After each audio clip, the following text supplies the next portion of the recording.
Good evening again, survivors. It's Alex Reed here, Station 103.7.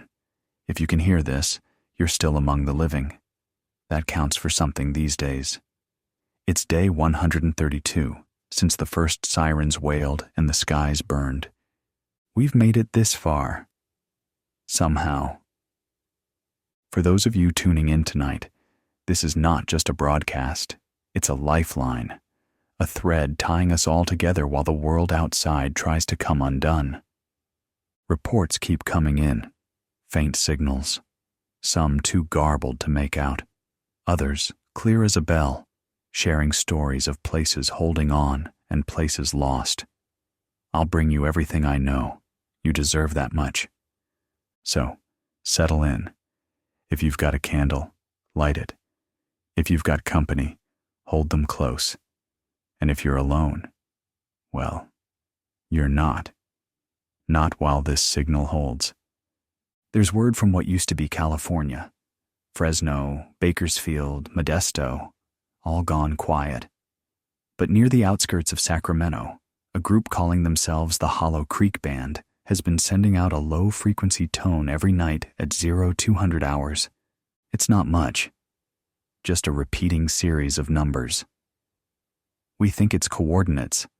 Someone out there still trying to gather the scattered. If you pick up that signal, don't ignore it. Write it down. Meanwhile, Los Angeles remains a ruin. Fires still burn in the hills. Smoke carries for miles. A drone operator, goes by the name Cobalt, sent footage just before losing power. Nothing moves in downtown but shadows. Not people. Not even animals. Someone spray-painted a message on what's left of the Griffith Observatory. We're still here. I hope they are. Across the Midwest, snow has started to fall. Strange for May, but nothing's natural anymore. The Great Plains are a patchwork of abandoned farms and flickering lights. A convoy was spotted near Des Moines, military maybe, or what's left of them.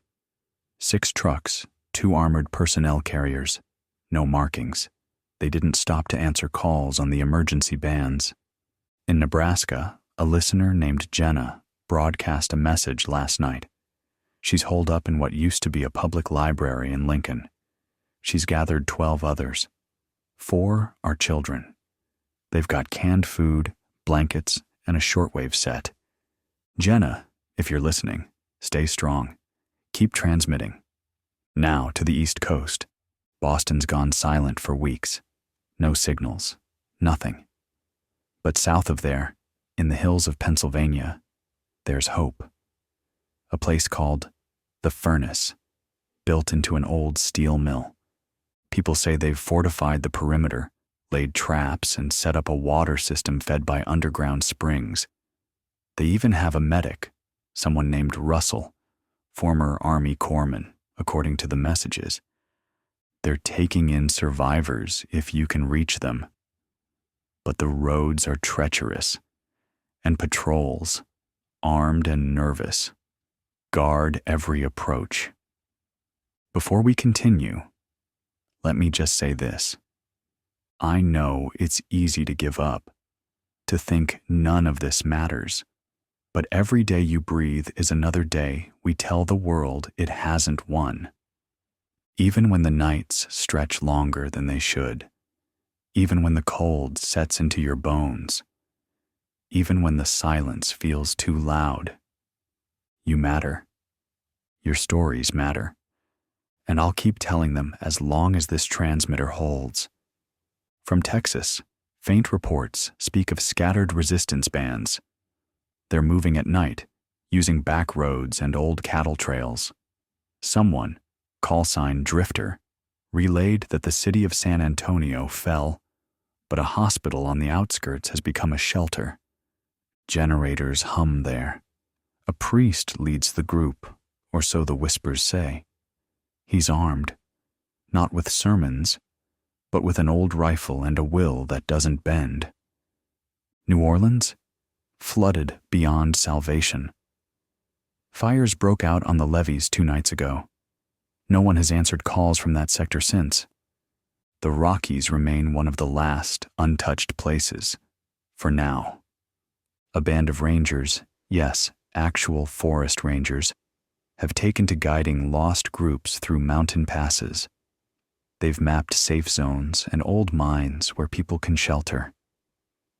Last night, I received a transmission from a woman named Sierra. She says they've converted an old ski resort into a safe haven. Solar panels provide power. They've got greenhouses growing what little food the thin air allows. She closed her message with just 4 words. Keep the fire burning. That's all for this hour, but I'm not going anywhere. I'll keep this signal live through the night. There's more to share, more stories to pass along. If you can hear me, remember, you're not alone. Not while we have this frequency. Stay safe, stay ready. Static hum fades as a new report queue begins. Good evening again. This is Alex Reed. The signal holds. For now. Before I continue, I want to speak to those who wrote in using the old courier routes, the messengers riding dirt bikes down empty highways, risking everything just to bring a scrap of news. You're why this broadcast continues. Out west, there's new information. People moving through the outskirts of what's left of Phoenix. They say a group called the Dust Walkers has started leading survivors between collapsed freeways and railway lines. The Dust Walkers aren't soldiers. They're former truck drivers, construction workers, and a few teachers. They use the roads they once worked on to ferry people across danger zones. One message came scrawled on a faded receipt. It read, "No matter how dark the road, we remember the way." The northern states are growing colder. Snow in May is becoming snow in June. The weather no longer follows patterns we understand. Near the Canadian border, old radio towers are blinking again. I've heard from a ham operator named Elijah. He's set up a relay in an abandoned ranger station. He's patching signals through from as far as Winnipeg. According to Elijah, there's a pocket of survivors near Thunder Bay. They've turned grain silos into lookout posts. They use mirrors to signal during daylight and flashlights at night. One of them, a woman named Mira, broadcasts a simple message in French and English every night. Her voice doesn't waver. We are still here. We have not given up. In the Central Plains, a different struggle unfolds. Floodwaters have swallowed towns whole. Levees broke where no one was left to repair them. The Mississippi flows wider than it ever did. What used to be the outskirts of Memphis is now a marsh. I received word from a man named Curtis, a former riverboat mechanic. He and a handful of survivors have managed to modify 2 old ferries into floating shelters. Curtis said, "Water took the land, but it won't take us." The East Coast shows flickers of life, not in the cities. Most of those are silent. But inland, old school buildings and community centers have become strongholds. Solar panels rigged from highway signs keep the lights on. One group near Roanoke has restored a printing press. They've started circulating a newsletter they call the Ember. It's not just news. It's stories, advice, memories from before, and hope for what might come after. I keep a copy here. The last line reads, "The Ember is small, but it is not out." Further south, in the Carolinas, a network of scouts has formed. They avoid the main roads, knowing those paths belong to marauders now. These scouts communicate by carving simple symbols into trees and abandoned vehicles. An upward arrow means safety ahead. A circle with a line through it means danger. An old man named Thomas, who identifies himself as a scout, sent a message I received 2 nights ago. He said, "We were once farmers, carpenters, students. Now we are watchers. We see, we warn, and we guide." News from overseas remains scarce. Once in a while, I pick up faint signals, usually distorted by distance and weather. But 3 days ago, a clear transmission came through from what remains of southern England. The speaker called herself Claire. Her voice was tired but steady. We have established a perimeter in the lower countryside. The seas have risen, but not swallowed us. We gather nightly by the old stones. We have food enough for now. If you can reach the cliffs of Dover, signal us with 3 long flashes and 2 short. We will respond. It's a reminder that the world, as fractured as it has become, still holds pockets of resilience. Back here, near what remains of Chicago, I've heard rumors of a train still running. No one knows who keeps it fueled or where it goes. Survivors call it the Iron Hope. They say it moves only at night, its whistle low and mournful, gathering those desperate enough to chase it. If anyone listening has seen this train, send word. If it's real, it could change everything. In the Rocky Mountain Refuge, Sierra's group reported yesterday that more greenhouses have been completed. They're growing not just food, but also medicinal plants. Children there are learning to tend the gardens. The youngest among them, a boy named David, has started carving animals out of wood scraps. Small signs that life continues, even now. The Furnace in Pennsylvania has begun trading supplies with nearby shelters. They've managed to salvage a radio transmitter strong enough to reach as far west as Ohio. They requested this message be shared. Strength is not in numbers, but in unity. Elsewhere, scattered fires dot the nights.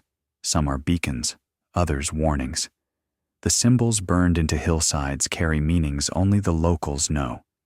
Some mark the graves of those who didn't make it. Others say simply, still standing. In the south central states, near what used to be Oklahoma City, a mobile group called the Windr Runners has emerged. They move constantly, using modified school buses armored with scrap metal. They call themselves messengers. Their goal is simple: carry letters, supplies, and hope between distant survivor enclaves.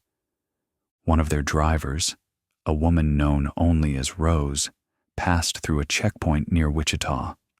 She left behind a box filled with letters, some to loved ones believed lost, some to strangers who might never read them. One letter read, "If this reaches you, know that someone still remembers your name." The Dustwalkers in Arizona have begun collaborating with the Windr Runners. Their maps and knowledge of the terrain have allowed more safe passages across dangerous zones. Tonight, I received word that a new route has opened between southern New Mexico and the Colorado Refuge. It's treacherous, but it's a lifeline. To everyone out there holding the line, building what little safety you can, know that this broadcast stands with you. Your stories will not vanish into the silence. Tomorrow, I will share news from the Northern Territories, including a surprising report of a university campus that has become a sanctuary for scholars, healers, and builders. Against all odds, they are trying to preserve what knowledge remains. Until then, stay alert. Stay together when you can. Keep the signal alive. This is Alex Reed, Station 103.7. I will return. The signal is holding steady tonight. That in itself feels like a small victory. This is Alex Reed, speaking to whoever still listens, whoever still dares to hope. As promised, I'll begin with the report from the Northern Territories. Near the remnants of Madison, Wisconsin, survivors have reclaimed the old university grounds. The science buildings were gutted long ago, but the library remained mostly intact. In the beginning, it was just a place to escape the cold and the storms. But then something remarkable happened. A handful of former professors, students, and curious wanderers gathered there. What started as people huddling around salvaged propane heaters became something else. They began sorting through what remained of the library, manuals on farming, first aid guides, books on physics, carpentry, botany. They built shelves again, not just to store what was left, but to teach others. They call this place the Beacon. One of the elders, a woman named Dr. Patel, sent out a message recently using a rigged satellite transmitter. The message was brief, but powerful.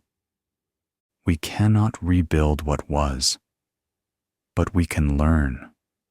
We can teach. We can endure.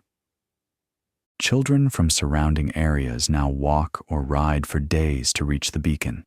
They stay for weeks or months, learning skills needed to survive: carpentry, blacksmithing, herbal medicine, even basic engineering. But more than that, they gather stories of what came before, so those memories aren't lost. I received a letter from a young man named Luis, who spent the last winter at the beacon.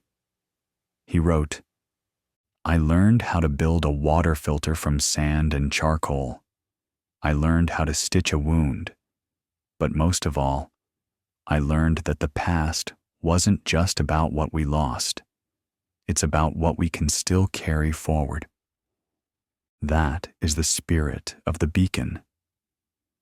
Now, turning to the west, the Sierra Stronghold reported progress in their greenhouse expansion, but they also shared warnings. Bands of raiders, calling themselves the Black Ash, have been sighted near the outer roads. Unlike other marauders, these aren't scavengers.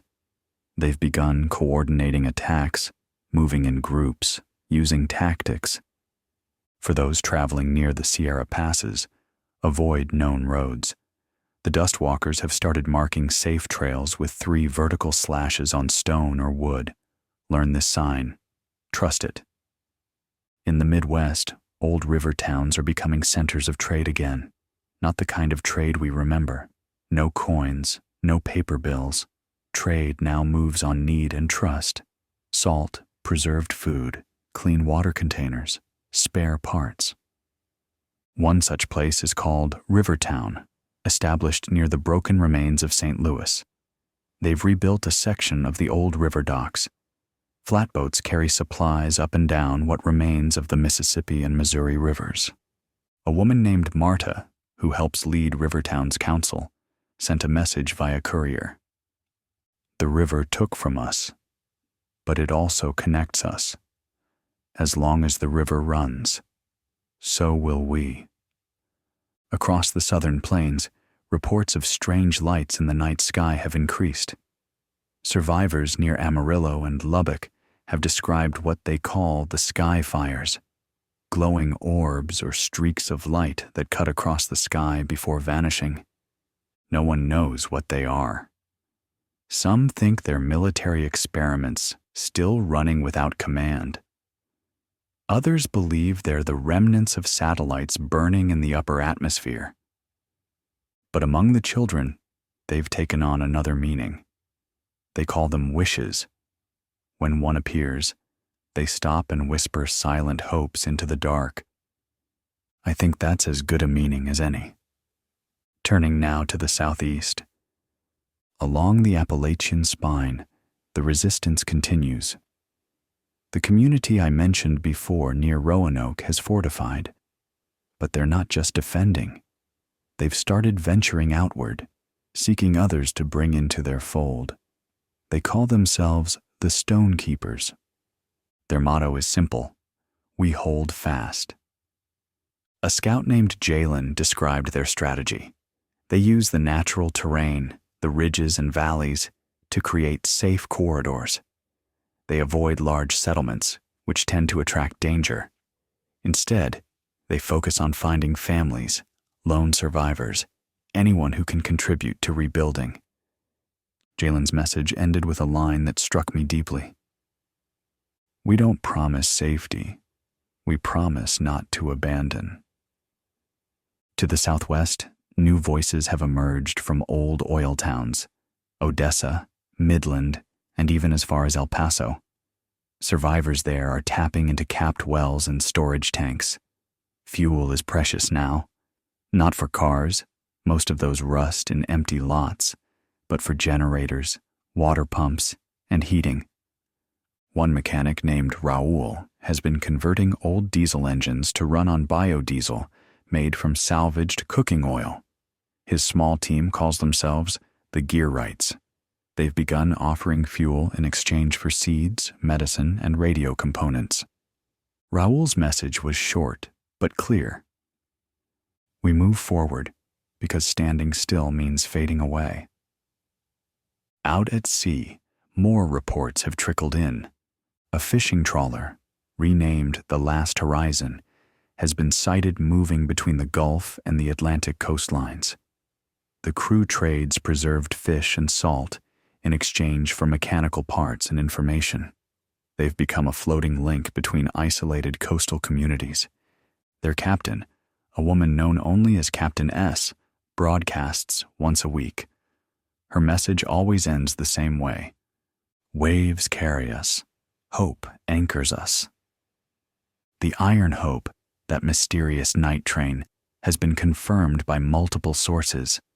Survivors from as far north as Minneapolis and as far south as Kansas City report seeing it. The train never stops at known settlements.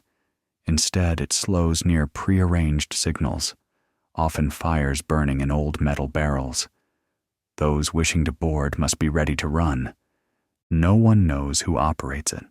Some believe it's automated, running on a ghost schedule from a world that no longer exists. Others whisper of an engineer known only as Silas. For now, it remains a moving legend, a symbol of movement, of not giving in to the weight of stillness. Before I close this part of the broadcast, I want to share a personal message. To all who listen, the days ahead will not be easy. They may not even be survivable for some. But every message I receive, every scrap of news, every act of kindness or courage proves one thing. The world broke. But people didn't. You didn't. We endure not because we are strong alone, but because we reach out, we signal, we teach, we protect, we carry the stories. So tonight, as you secure your shelters, tend your fires, or simply listen in the dark, remember, the signal holds. This is Alex Reed, Station 103.7. I will return. The air is cold tonight. Even the transmitter hum sounds brittle, but it's still working.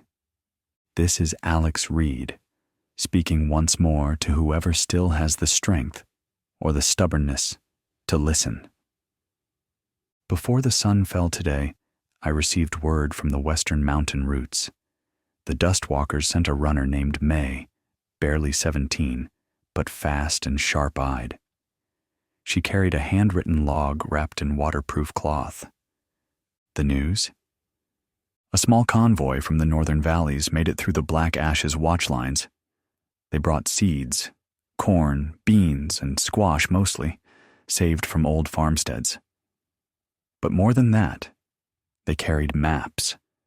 Maps of clean water sources, safe trails, areas where the soil still yields crops, and just as important, places to avoid. One of the maps had a simple message scrawled at the bottom. Trade routes live again. The return of mapped trade routes. It's hard to explain what that means to someone who didn't see the collapse. When everything fell, roads meant danger. Highways were the first to flood with the desperate, the violent, the fleeing. But now, trade means more than survival. It means people are thinking ahead again, planting for the next season, not just the next meal. May stayed only long enough to eat, warm up, and sleep. she's already back on the trail by now. These runners, young, fast, risking their lives to carry information, they are the pulse between our scattered communities. To any runners hearing this broadcast, Station 103.7 will always offer you food, water, and rest. No questions asked. Now, updates from the river towns. Rivertown has finalized what they're calling the Winter Pact. 6 settlements along the Mississippi and Missouri rivers have agreed to shared rules for trade and defense. No currency, no hierarchy, just agreements based on fairness and the old codes from river barge unions. The Winter Pact's first act? Establishing river guards. Men and women in patched-together boats patrol trade routes to protect against waterbound raiders. One of the guards, a man known only as Flint, sent a shortwave message this morning. "We don't just float anymore. We hold the line." News from the Beacon, the old university ground in Wisconsin I spoke of last time. The library has become more than a school. It's now a court. Disputes between survivor groups are brought there to be settled. Not with violence, not with the old laws either, but with what they call the common book. This book isn't a real book yet. It's a collection of rules agreed upon by leaders from various survivor bands. Simple things. No stealing from fellow survivors. No harming runners. Trade fairly or not at all. Shelter children and the elderly. These may seem obvious, but in the world we now inhabit, even the obvious needs to be written, repeated, remembered. A survivor named Clara, who oversees the Beacon's food supplies, wrote this in a note delivered by courier. "We build not just with our hands, but with agreements, with trust." In the far northeast, near the broken edges of the old city of Boston, something else is happening. A group calling themselves the Night Wards has begun gathering orphans and abandoned children. No one knows exactly how many. Dozens, maybe hundreds. The wards move only at night. They avoid settlements. They live in what's left of the old subway tunnels and basements. Most adults fear them. They say the wards are ruthless, willing to do whatever it takes to protect their own. But a message came in 2 nights ago, carried by a boy no older than 9, silent as stone.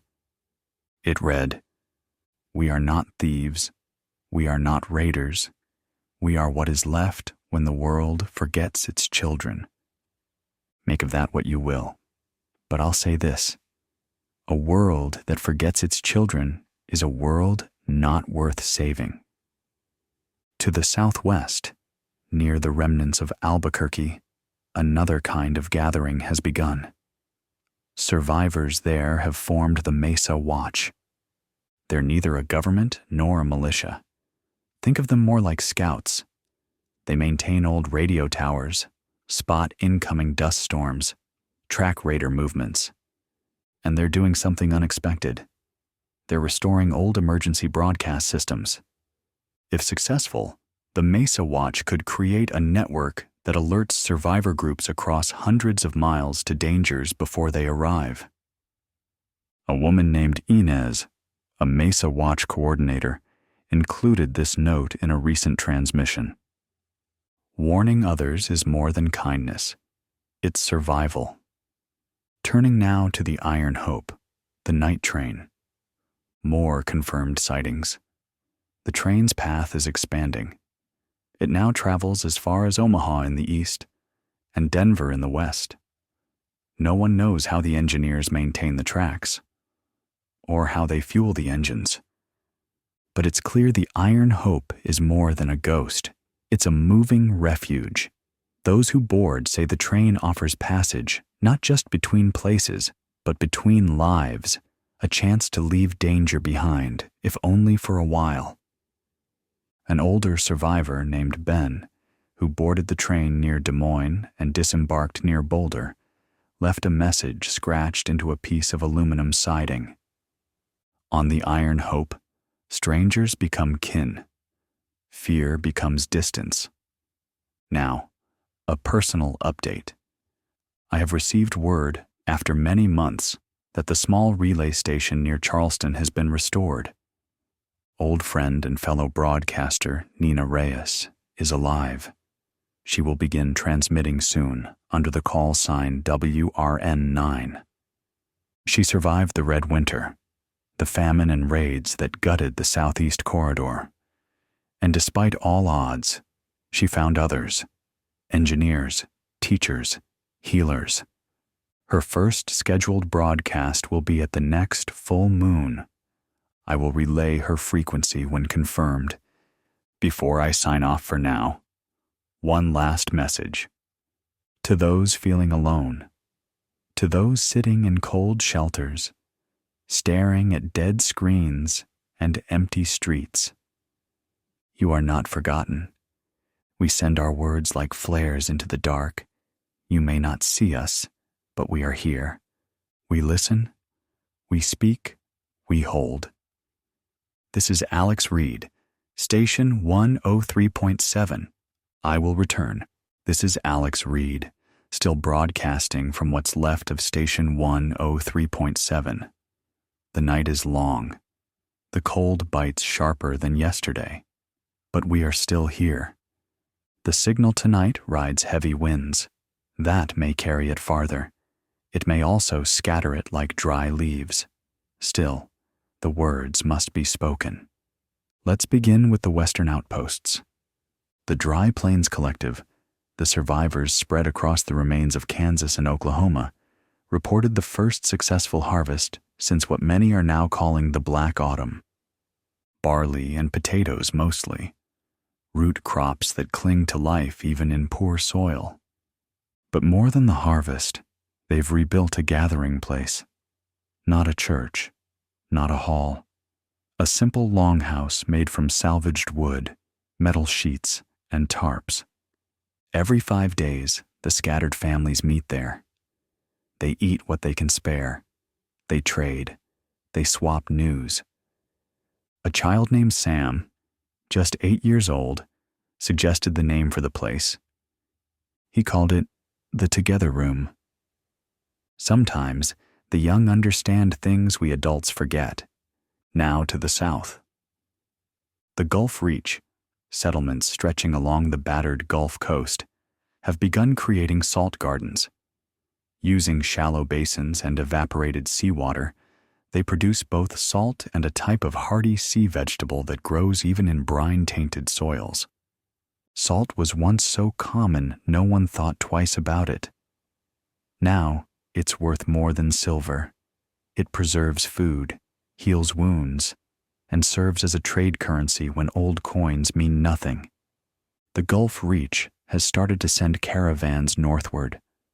Their wagons carry salt in clay jars, along with fish oil, dried shrimp, and coastal herbs. Their leader, a weathered man named Jonas, sent a short message. Trade is breath. Without it, we suffocate. To the northeast, near the cold edges of the Great Lakes, another story emerges. The Lake Kin.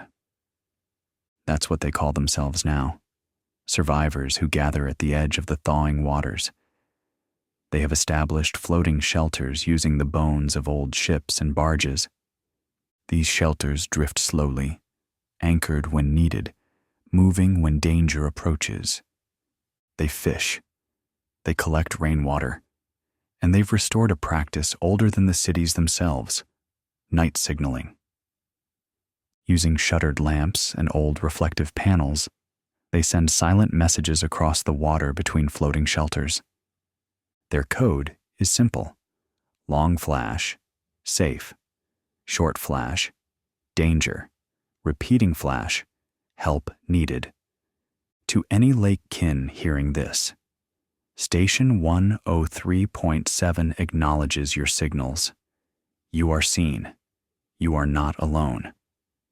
Now, reports from the distant north, where the old forest roads wind past what remains of towns like Duluth and Thunder Bay. A band known as the Green Striders moves through that region. They do not settle. They keep moving, clearing paths, marking safe zones, and helping others evacuate ahead of hazards.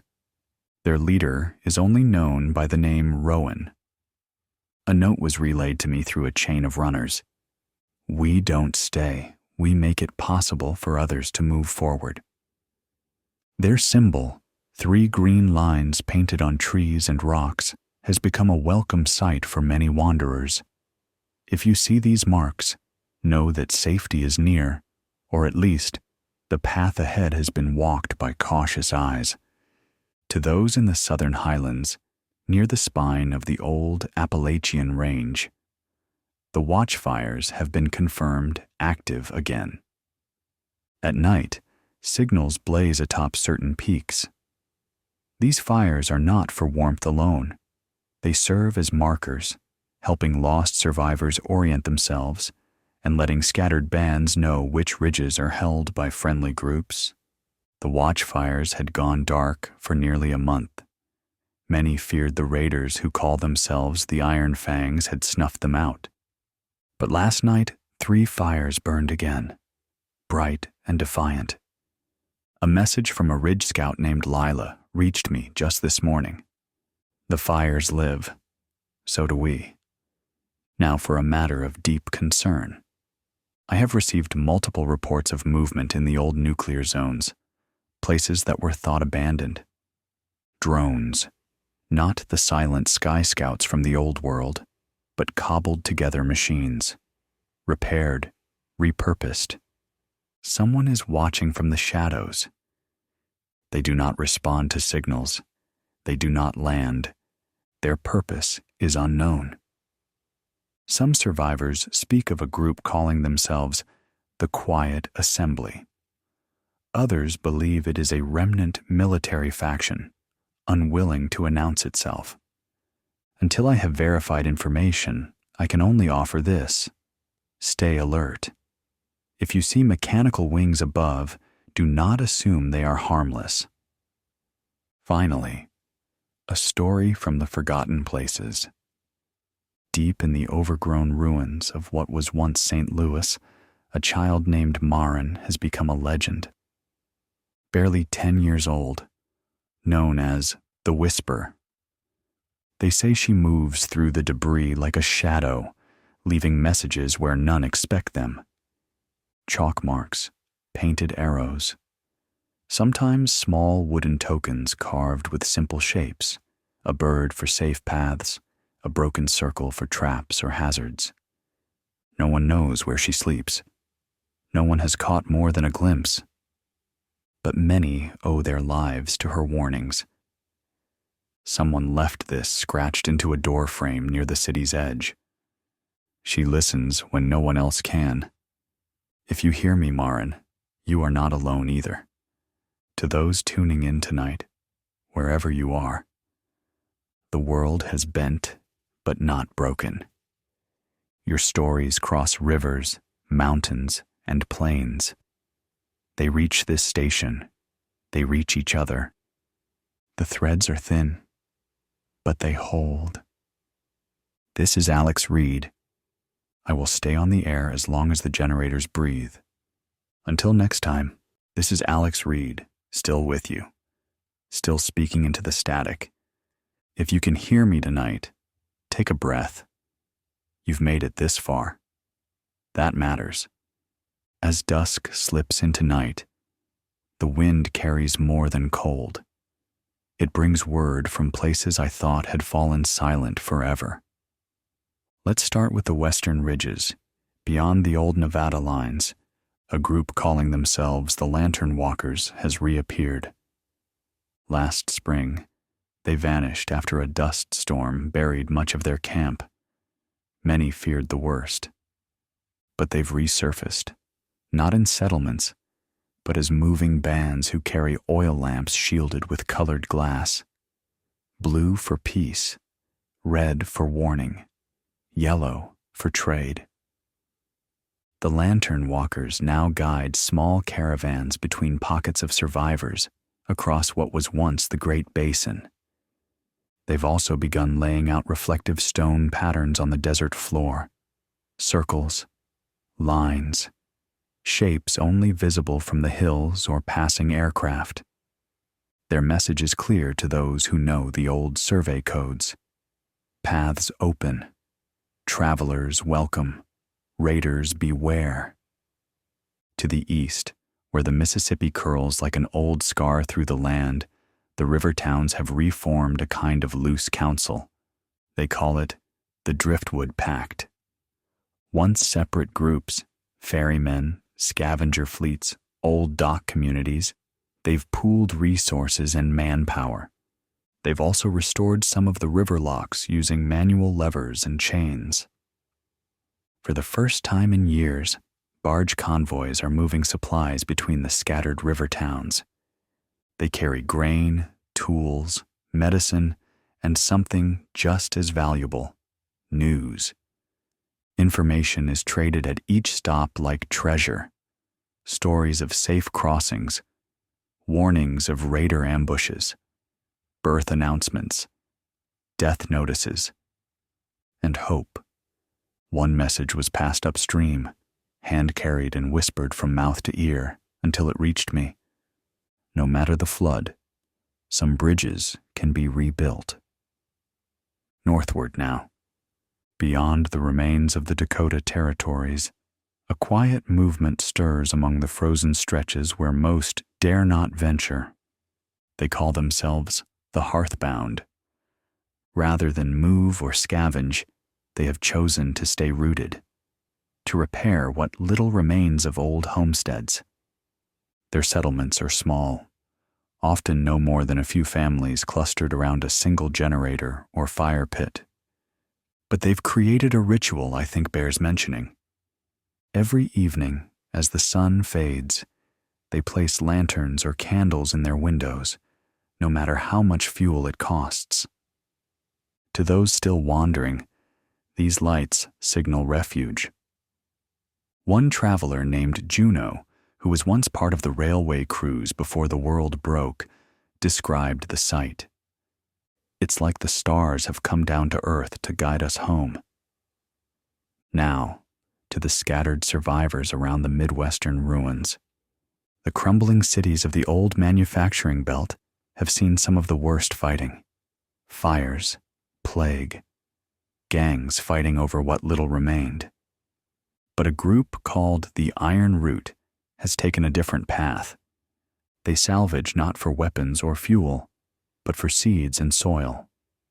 Using the skeletal frames of old parking structures and office towers, they've created tiered gardens, soil hauled in by hand, rainwater collected in rusted barrels. Crops rise where cars once sat in neat rows. Their leader, known only as Mira, sent a message relayed through a network of old amateur radio operators. We plant because the living must feed the future, not just the present. Reports say their rooftop gardens are thriving. Tomatoes, squash, beans, even corn in places where the soil runs deep enough. Trade caravans from the surrounding ruins have started protecting these garden towers, knowing that a single season's crop means survival for many. Turning south again, the Gulf Reach, which I mentioned last time, continues its salt and fish trade. But now they've expanded their reach inland. A group known as the Salt Riders, former bikers turned traders, have begun escorting salt caravans northward. Their motorcycles, once symbols of chaos, now serve as lifelines. Fast, maneuverable, able to scout ahead or circle back in defense. The Salt Riders mark their bikes with white handprints, a signal to survivors that they protect rather than prey. One of their scouts, calling herself Wren, passed along a simple creed. Fast wheels, open hands, clear eyes. To the northeast coast, where the cities fell hardest, Many thought nothing could grow in the ash-choked remains of what was once the eastern seaboard. But the group known as the Shorebound has proven otherwise.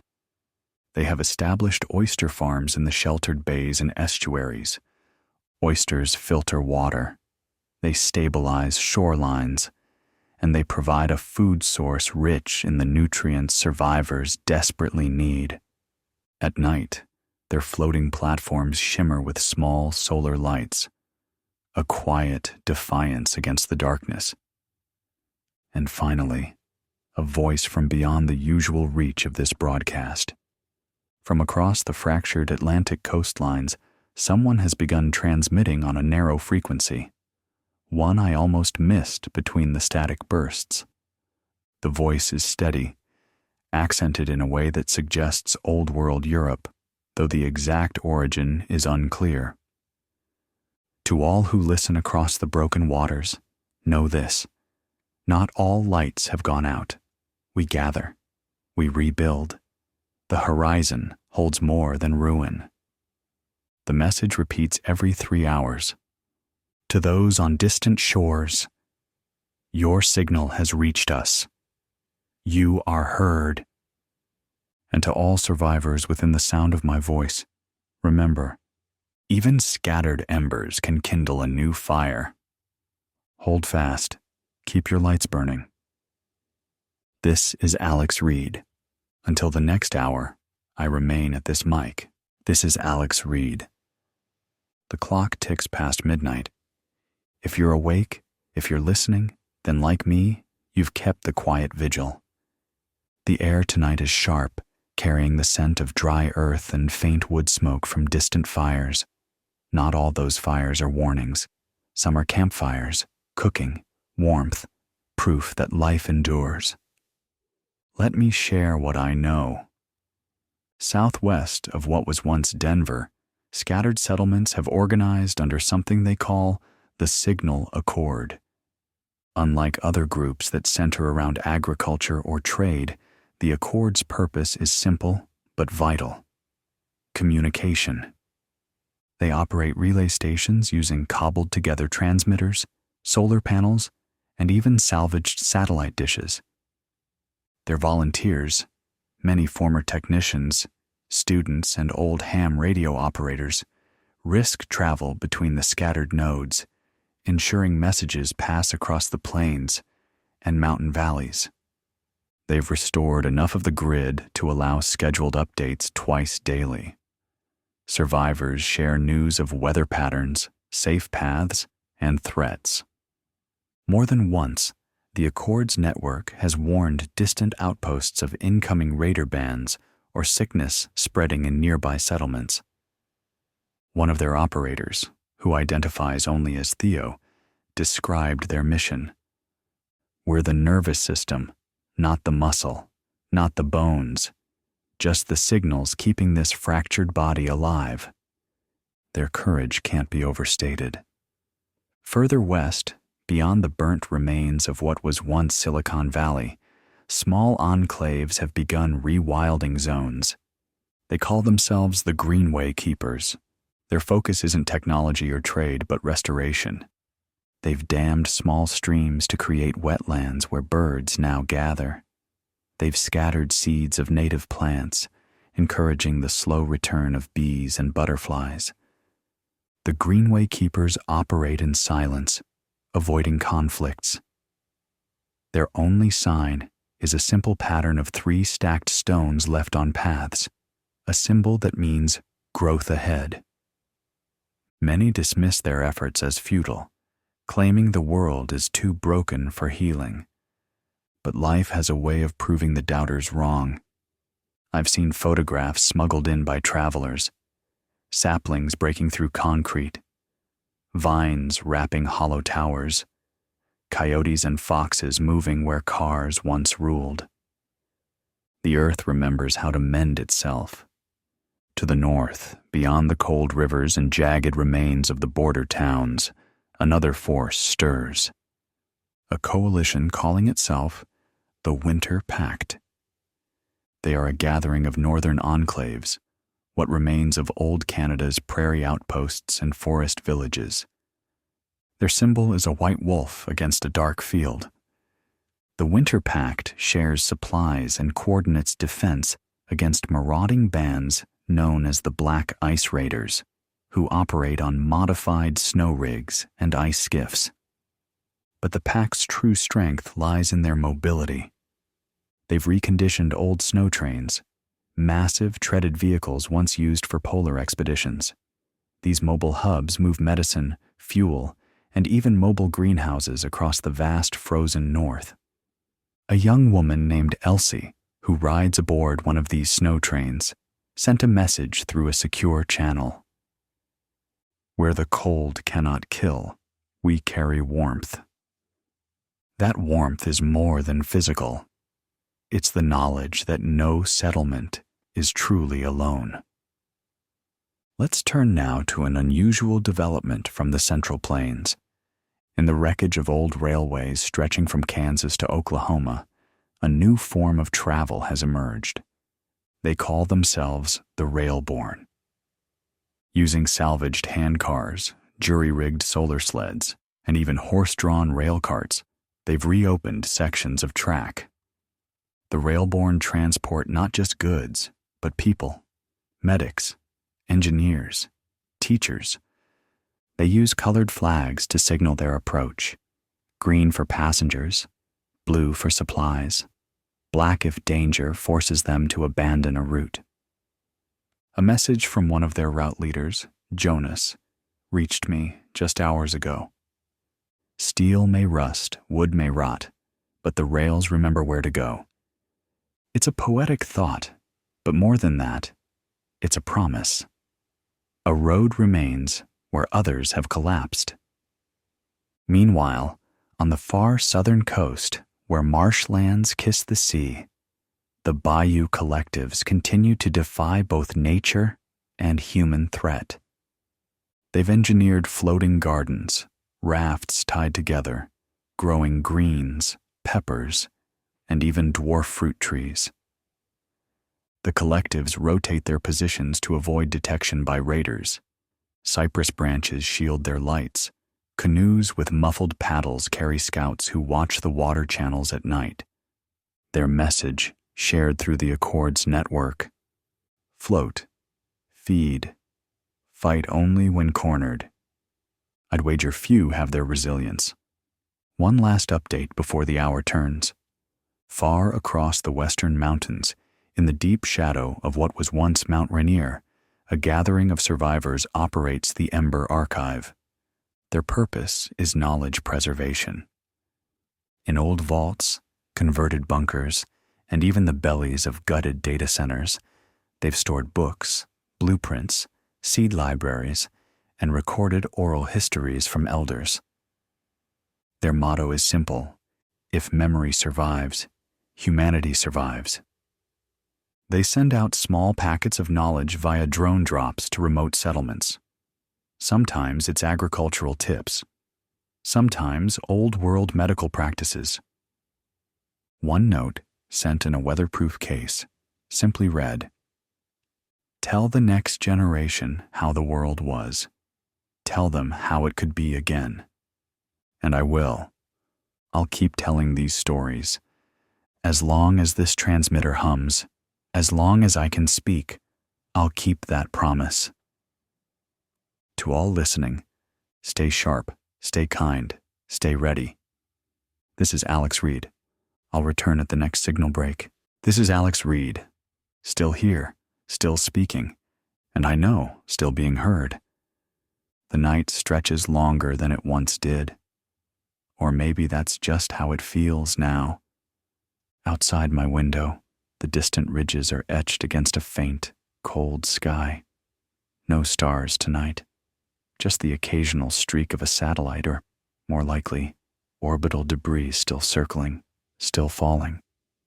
Our world hasn't stopped moving, even if much of it lies quiet. Let me tell you what's moving now. Earlier today, a runner from the east arrived. Her name was Lena. Her boots were shredded, her coat patched with mismatched cloth. She carried no weapon but wore a strip of orange fabric tied around her arm. That color means messenger in the old courier codes used by some survivor groups. Her message was short, but it carried weight heavier than any supply crate. The Haven River route is open. The bridges hold. Traffic is flowing again. Simple words, but for those waiting to transport medicine, clean water, or the lost trying to reach families, they are a lifeline. The Haven River route spans what used to be the Mississippi, weaving through islands of safety and choke points where ambushes once ruled. The bridges, rebuilt with salvaged steel and reinforced with concrete poured by hand, were tested last month by a flood surge. Many believed the crossings would fail, but they held. And because they held, communities on both sides of the great river can reconnect. Travelers, traders, messages, hope. Across the water, on the eastern banks, I've confirmed that River Point Enclave has resumed market gatherings under strict security. Goods are limited, mostly canned vegetables, fishing tackle, and handmade tools, but the trade is steady. And not everything is barter. River Point now recognizes a currency of sorts. Iron discs, old machine parts stamped with the crest of a broken gear. One disc equals an hour of labor or a meal's worth of supplies. It's not perfect. Some call it unfair, but it's working. Meanwhile, further south, an unsettling report has arrived. There's movement in the ruins of what was once New Orleans. At first, survivors thought it was another scavenger band or displaced families seeking shelter. But sightings repeat a pattern.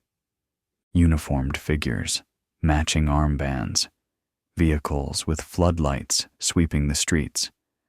They call themselves the Crescent Authority. Their origins are unclear. Some say they're remnants of a private security firm. Others whisper that they're self-appointed rulers trying to seize the remains of the old city. Their rules are strict. Curfews, resource taxes, enforced labor quotas. Some accept this in exchange for protection from raiders and disease. Others resist. Quietly. A coded message reached me, sent by someone only identifying as Fae.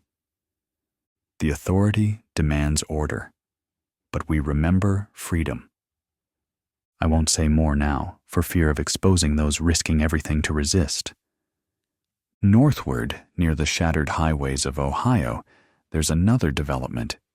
The Sky Watchers, a network of amateur astronomers and weather trackers, continue their silent vigil.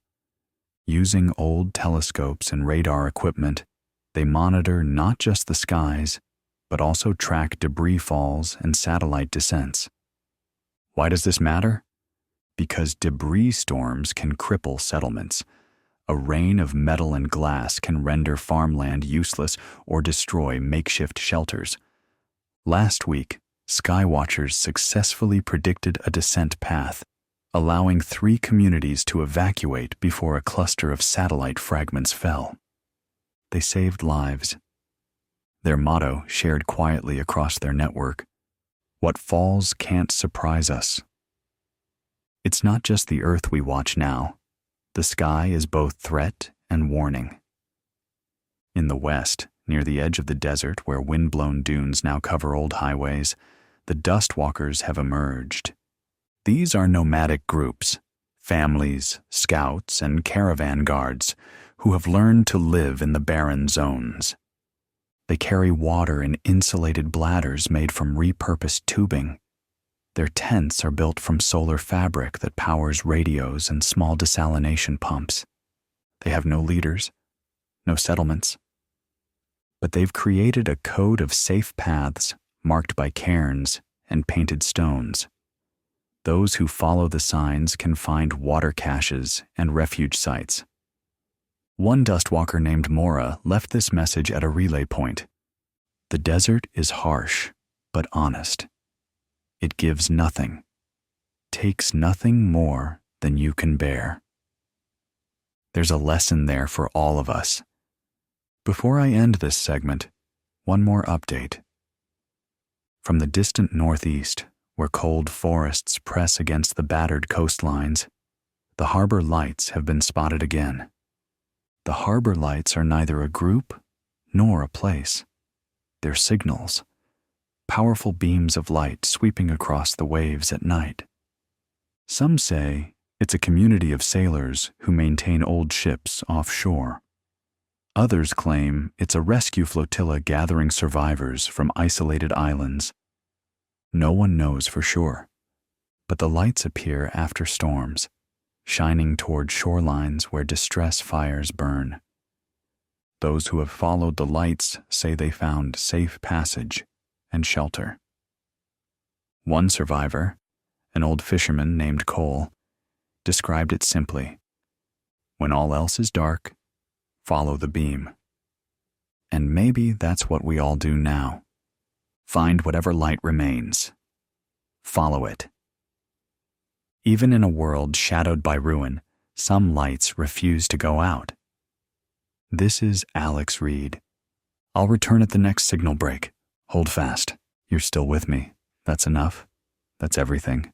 This is Alex Reed, Station 103.7. Broadcasting as long as the batteries hold, the wires stay dry, and the will remains. If you can hear my voice, you are not alone. Let me bring you tonight's accounts. To the northern plains, where the winds carry whispers more than news. Vast fields, once golden, now lie fallow. The old farmsteads, barns leaning like tired giants, serve as waypoints for drifters and sentinels. The Prairie Guard, as they've come to call themselves, have formed a scattered line of watchtowers.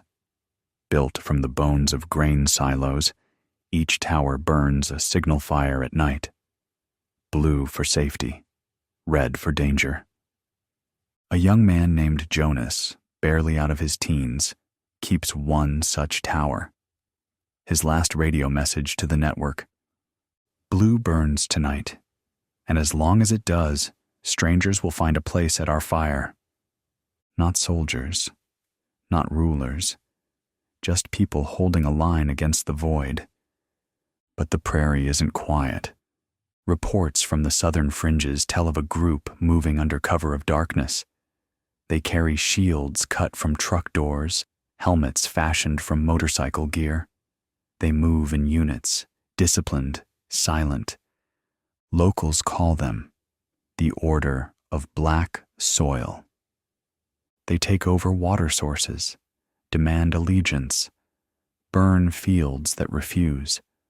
Wherever they pass, they leave behind blackened ground, a signature, a warning.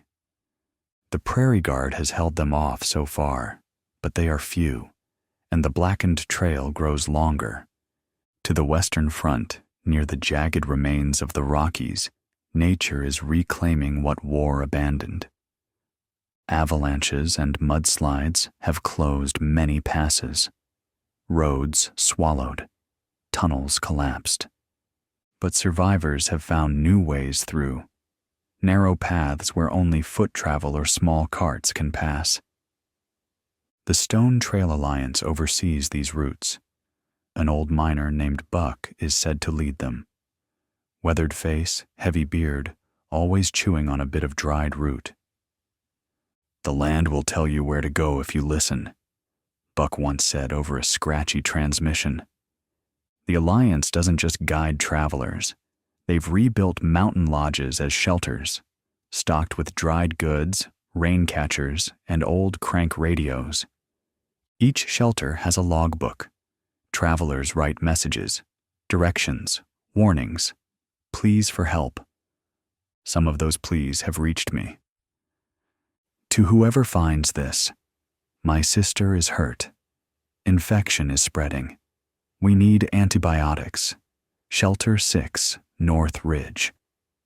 I read that log aloud so that anyone listening near the Rockies might answer. Because we are all messengers now. In the southern expanse, Near the old Gulf coastline, another kind of storm brews. Not weather, not war, something else. A strange sickness is spreading among small settlements. Fever, rash, disorientation. They call it the glimmering because, in early stages, victims report seeing flickering lights at the edge of vision. No known cure. Doctors, or those who once were doctors, are racing to understand it. They suspect it's tied to chemical leaks from bombed industrial sites mixing with floodwaters. Communities are quarantining themselves. Barricades of cars and debris block entrances to towns. Flags of yellow cloth signal the sick. And yet, into this danger, people still move. The nomad medics, a loose band of healers, travel where others fear. Their symbol is a green cross painted on weathered jackets and the sides of battered vehicles. One such medic, who goes by Harper, left this message at a supply cache. Fear closes doors. Compassion opens them. We choose the latter.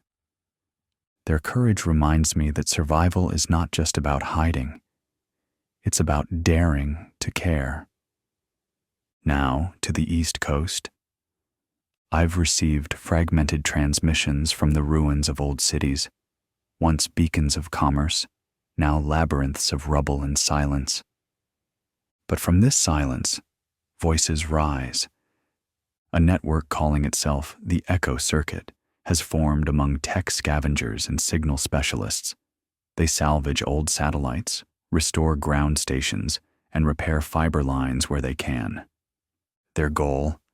Reconnect pockets of humanity, not with grand speeches or commands, with simple communication. A voice is a lifeline, their motto says. Through their patchwork grid, separated families have spoken again. Lost friends have shared brief hellos. News, real, human news, travels. And they've begun broadcasting simple weather reports and hazard alerts across the Northeast Corridor. No state, no borders, just voices carrying what truth remains. Before I close for now, a brief word from a child's letter. It was passed from hand to hand, from the Midwest to the mountains, now reaching me. My name is Rosie. I am 9. If you find my dad, his name is Michael Owens. Please tell him I am safe with Aunt June near the big silver bridge. I feed the goats every morning. I miss him. Rosie, if by some miracle Michael hears this, know that your message flies farther than you could ever run. And to all others, keep passing the words forward. Until next time, this is Alex Reed.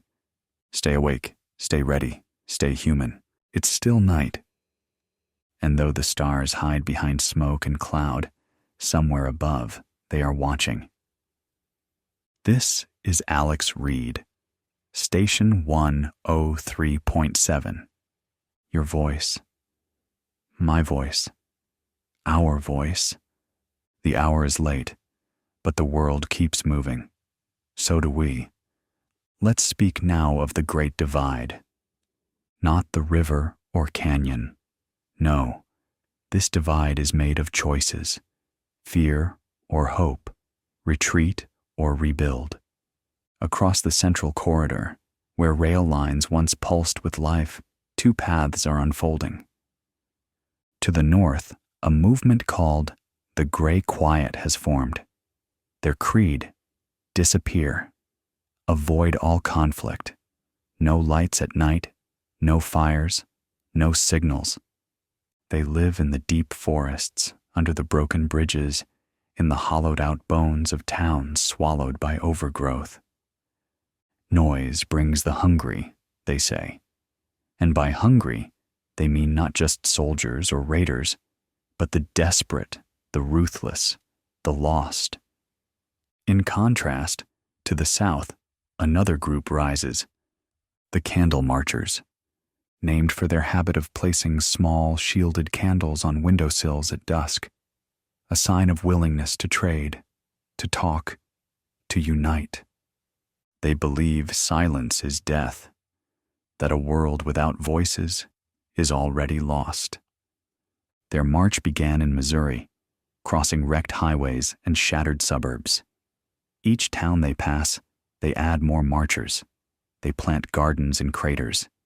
They repaint road signs not with directions, but with poems, jokes, reminders that laughter still exists. Where the gray quiet avoids the world, the candle marchers dare to touch it. Neither path is wrong. Neither path is safe.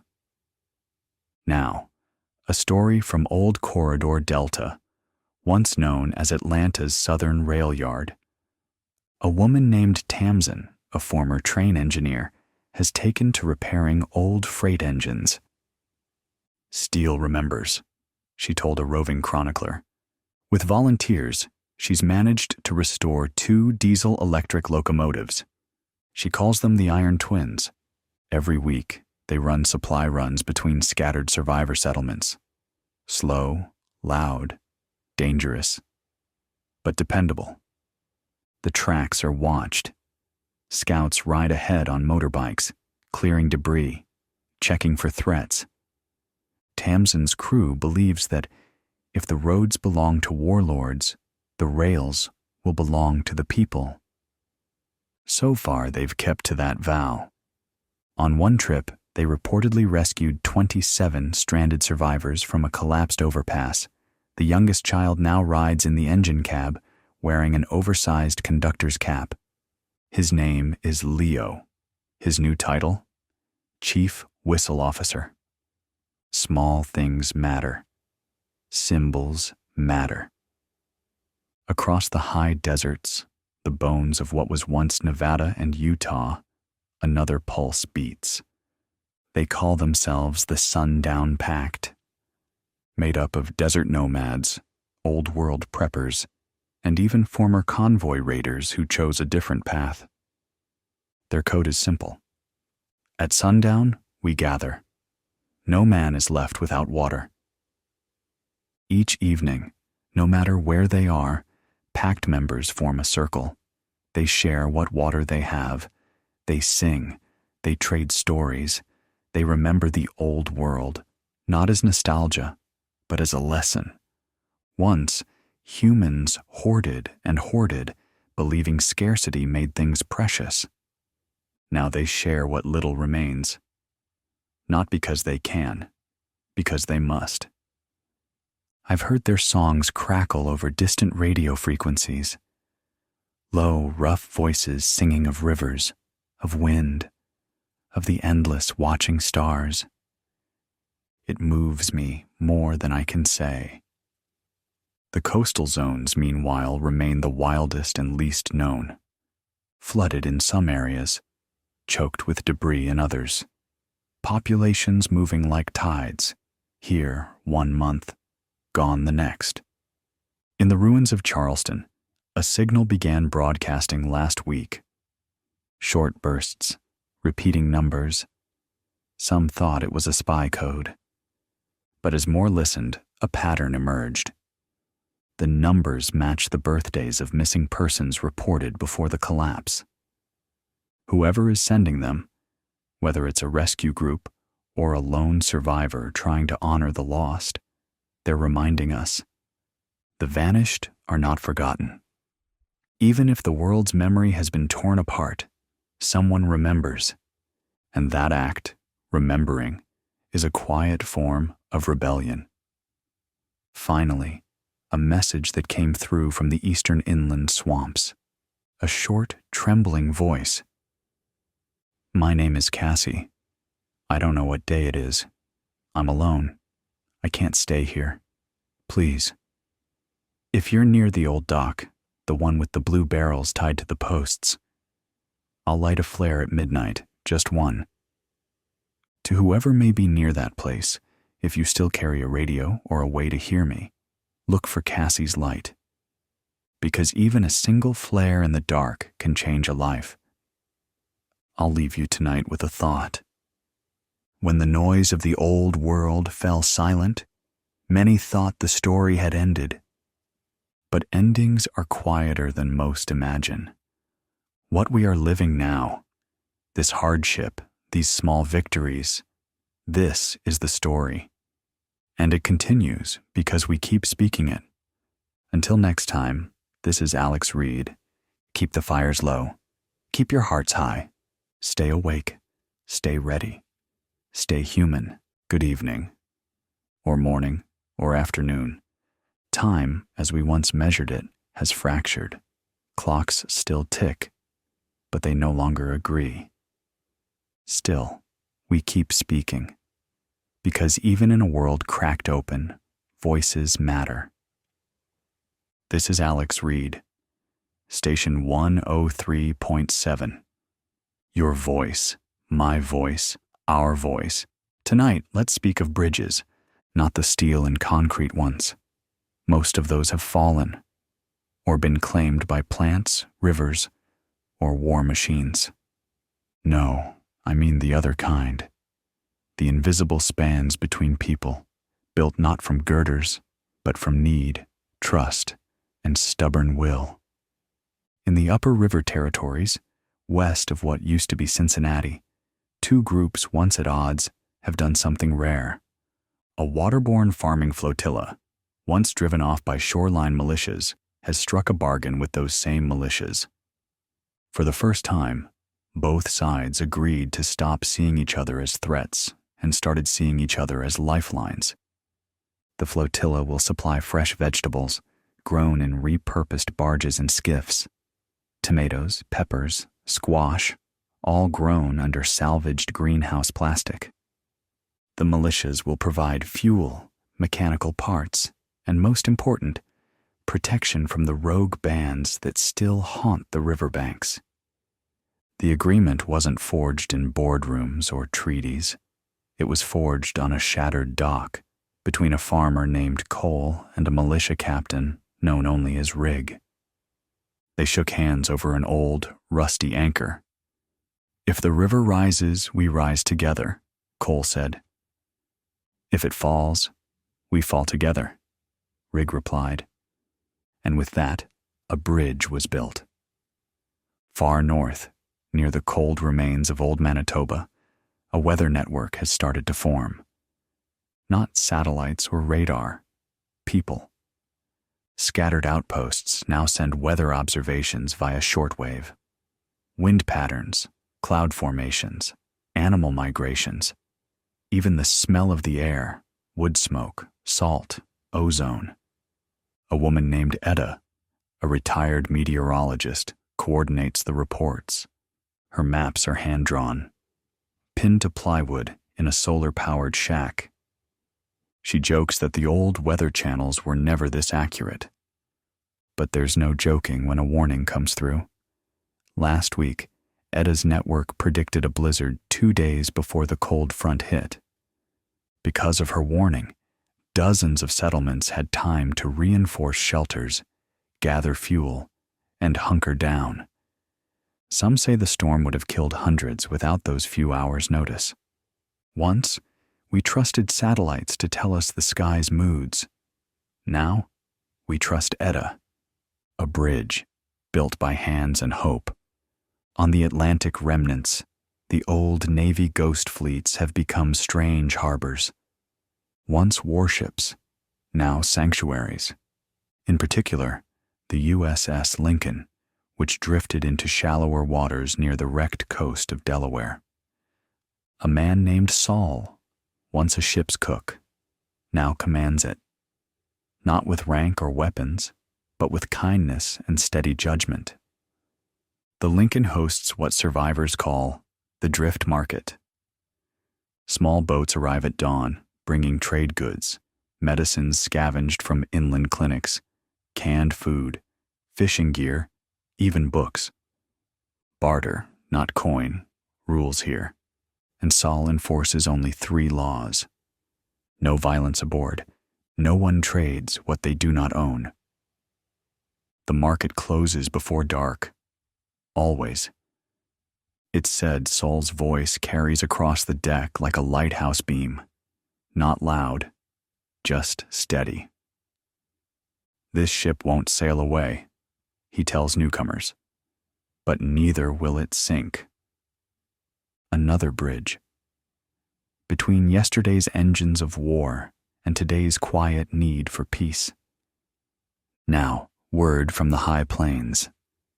For weeks, travelers spoke of a moving township, dozens of vehicles, trucks, buses, trailers, hitched together in a slow, deliberate convoy.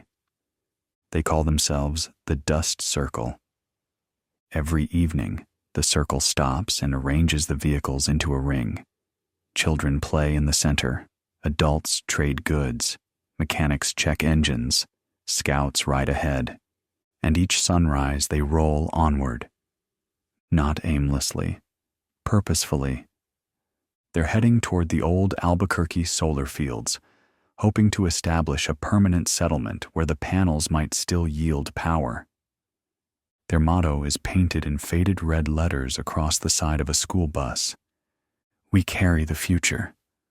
Some call them foolish, but the Dust Circle has already outlasted 2 winters and a dozen raider attacks.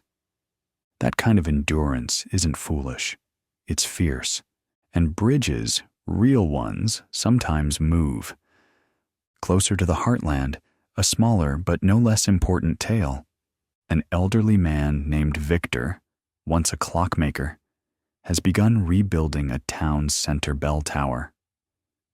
Not because we need to tell time, he says, but because we need to remember what order sounds like. The bell itself was salvaged from a derelict church. Its sound, once melted into city noise, now cuts sharp and clean across silent streets. Every morning at dawn, Victor rings it once. To remind those who wake that they are not alone.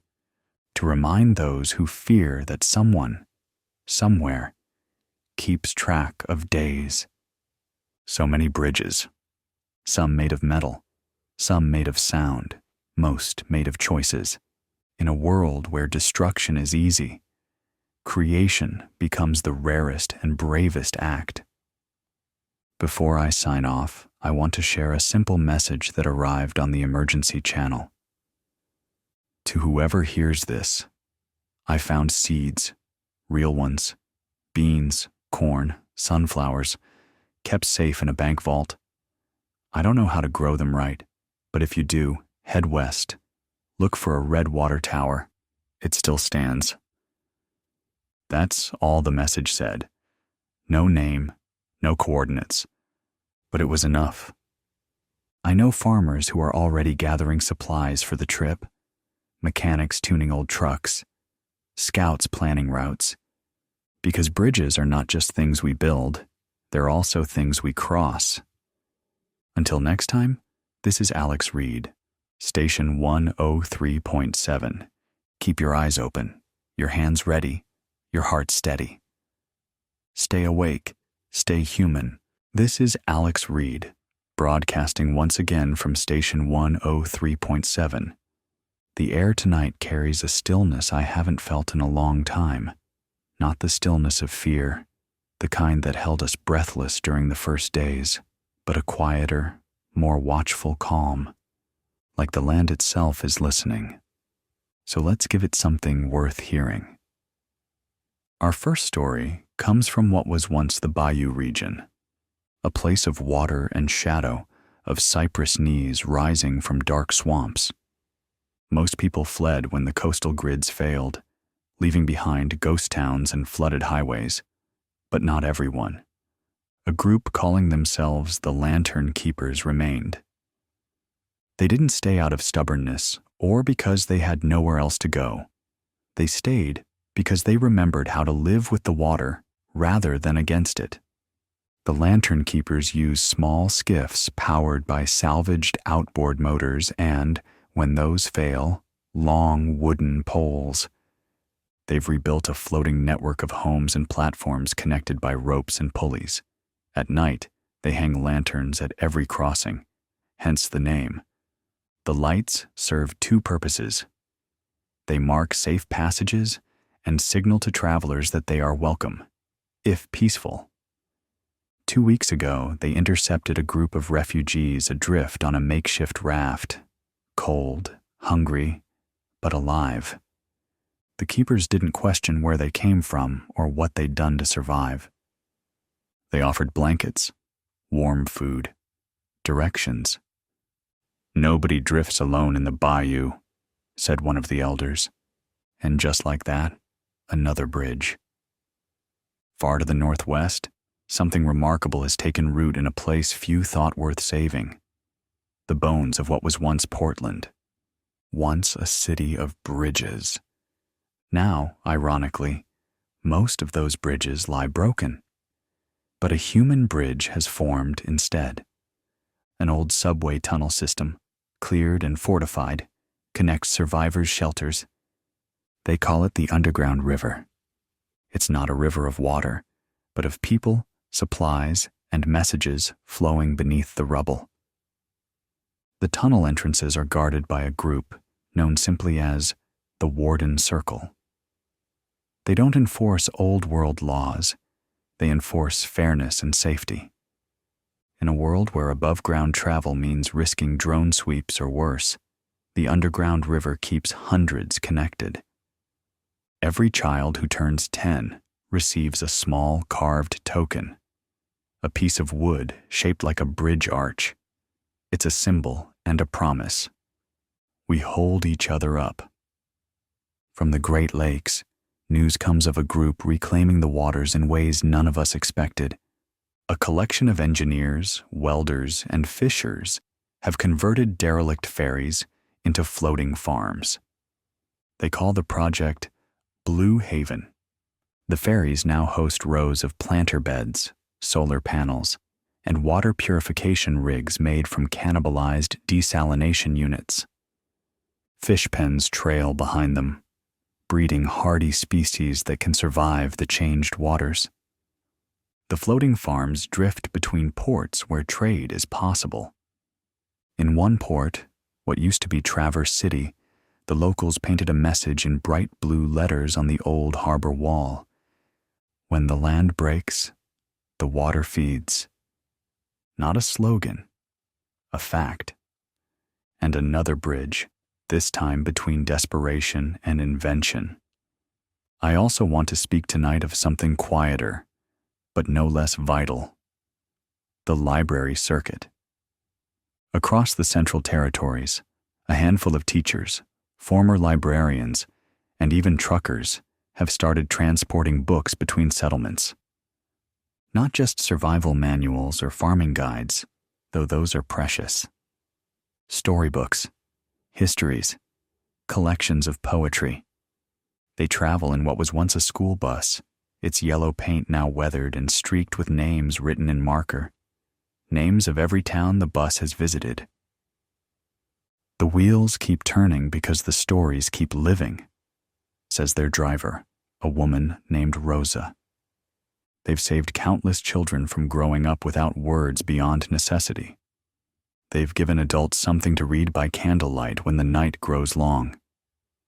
One young man in the circuit's care recently hand-copied an entire volume of old poetry onto scrap paper because he feared it would be lost if the bus ever failed. That's what people do when they sense the fragile threads between past and future. They weave them tighter. Another bridge. A quick update for those tracking the Morse signals coming from the Appalachian safe zones. For 3 nights in a row, the triple SOS followed by 3 quick taps has been heard farther west than ever before. The signals have now been confirmed as far as southern Ohio.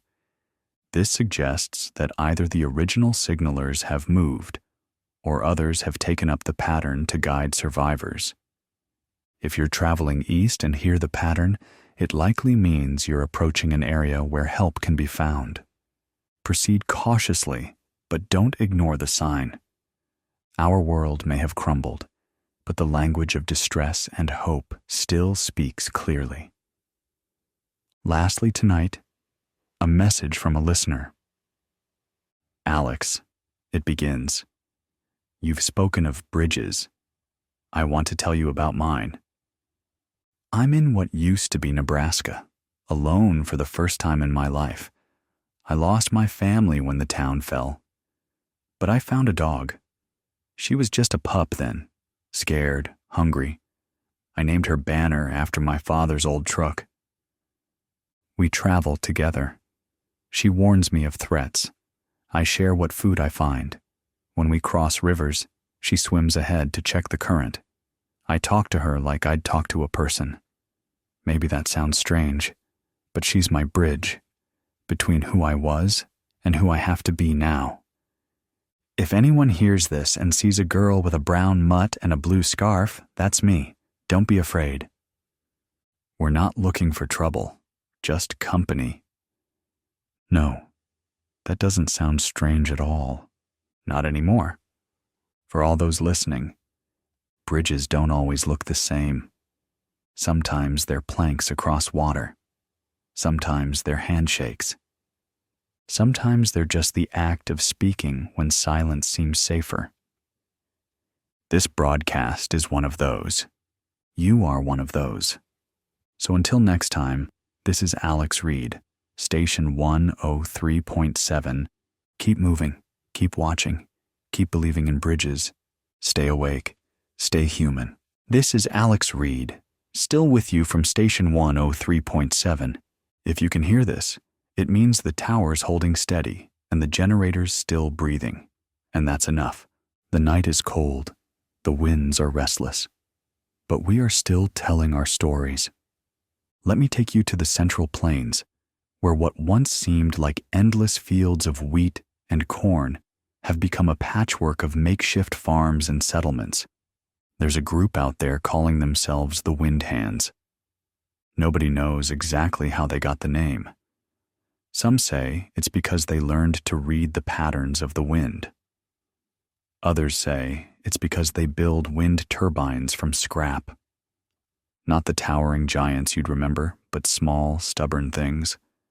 Enough to power a radio or a light. They travel in groups, 3 or 4 at a time. They carry satchels full of seeds and tools. Their goal? To help each settlement become just a little less dependent on luck.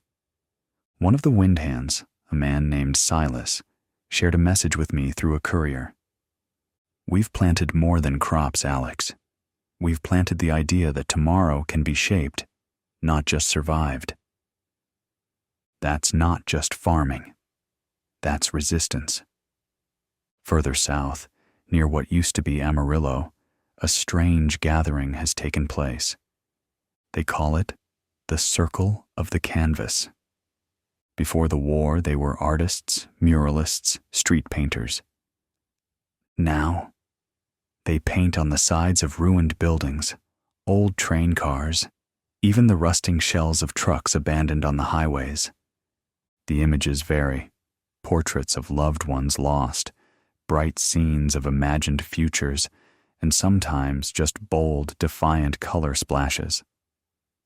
One painting, seen by a passing trader, shows a child releasing a bird into a sky filled with stars.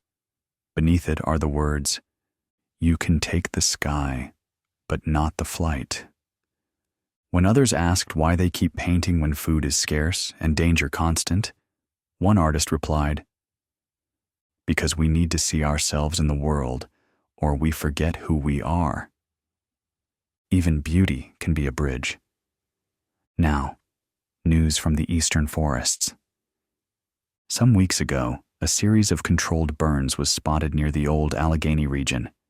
At first, travelers feared these were signs of conflict, raiders clearing land or worse. But scouts sent word back. It was the work of a group called the Greenkeepers, former forest rangers and volunteers. They've been managing the wild growth that followed the collapse. Why? Because unchecked undergrowth leads to wildfires. Wildfires lead to destruction. Even now, said a greenkeeper named Marin, The forest needs balance, and so do we. They've established safe zones within the woods, places where travelers can camp without fear of the forest turning against them. They leave markers made from woven twigs shaped like a simple knot. If you see one, it means you're not alone out there. And from the ruins of Atlanta, a quiet, powerful movement is growing. It's called the Quiet Choir.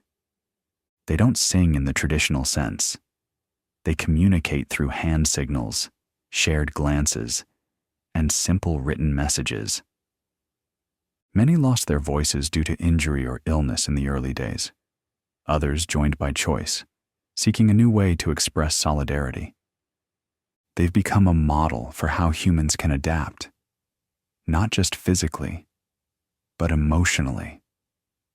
When disputes arise in their community, they gather in a circle. No shouting, no accusations, just hands moving, faces soft with understanding.